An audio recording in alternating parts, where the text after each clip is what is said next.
Let's start by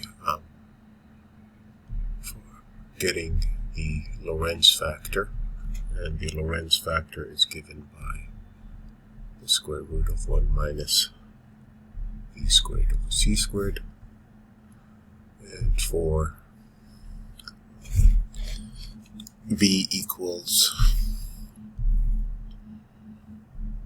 0.01 of c, if we plug the Lorentz factor in here, we get 1 minus 0.010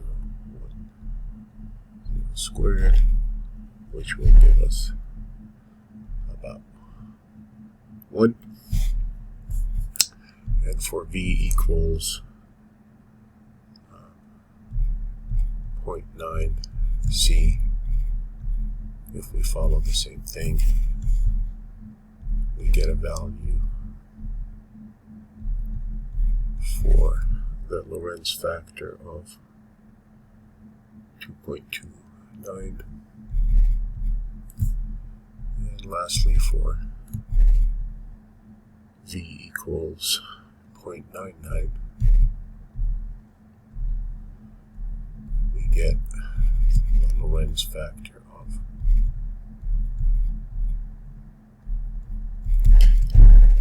7.09.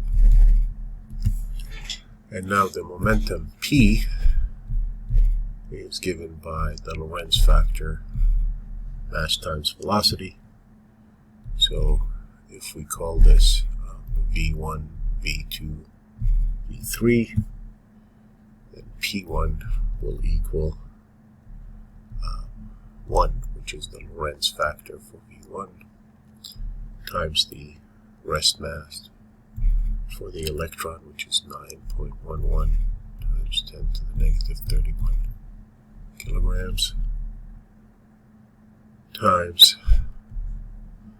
the speed, which is 0.01 times 3 times 10 to the 8th meters per second, and that gives us a momentum of 2.7 times 10 to the negative 24th kilogram meters per second. And similarly for P2, it would be 2.29 times 9.11 10 to the minus 31 kilograms times 0.9, the speed of light,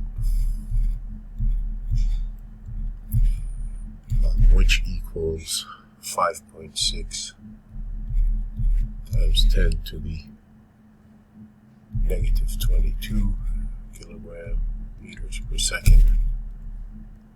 And P3 would equal 7.09 times the mass of 9.11 times 10 to the negative 31st kilogram times 0.99 times 3.00 times 10 to the 8th meters per second, which gives us 1.9 10 to the negative 21st kilogram meters per second.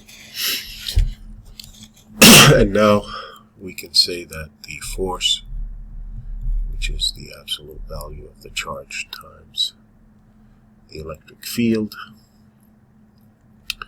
is going to equal the charge of the electron, which is 1.60 10 to the negative 19 coulombs, times the electric field, which is given as 5 10 to the 5th Newton per coulomb, will give us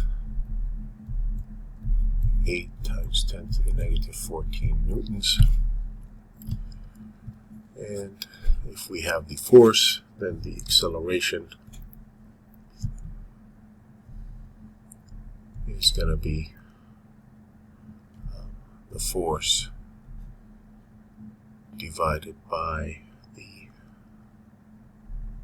Lorentz factor cubed over the mass, And so for acceleration 1, we would use Lorentz factor 1, and we would get 8.00 10 to the negative 14 newtons over.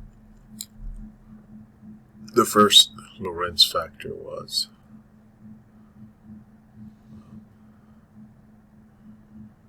1 cubed times the mass of 9.11 times 10 to the negative 31st kilogram, which gives us an acceleration of 8.8 times 10 to the 16 meters per second squared.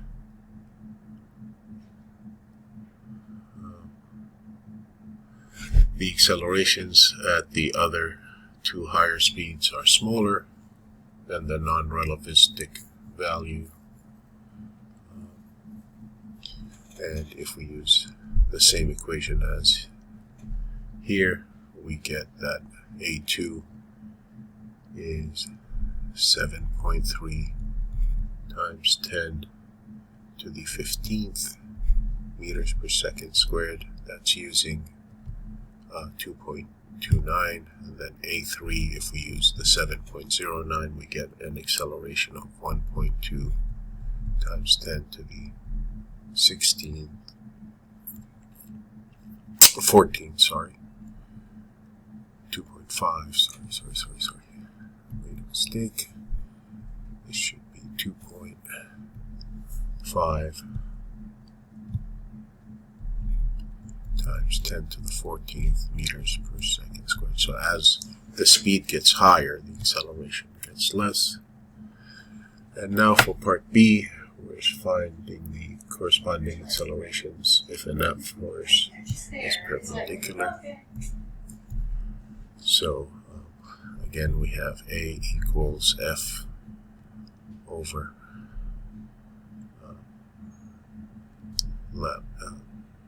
Lorentz factor times the mass.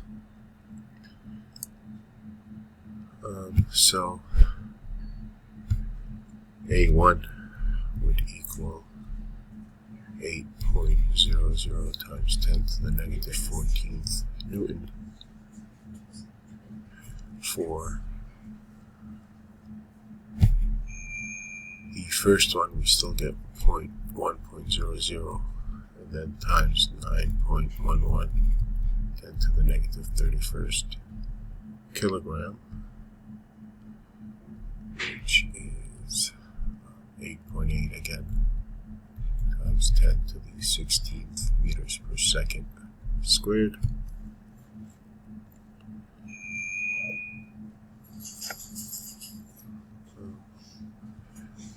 And now A2 would equal, again, notice that there's no cubed anymore, so this would be 8 times 10 to the negative 14th Newton over 2.29 times 9.11, 10 to the negative 31st kilogram,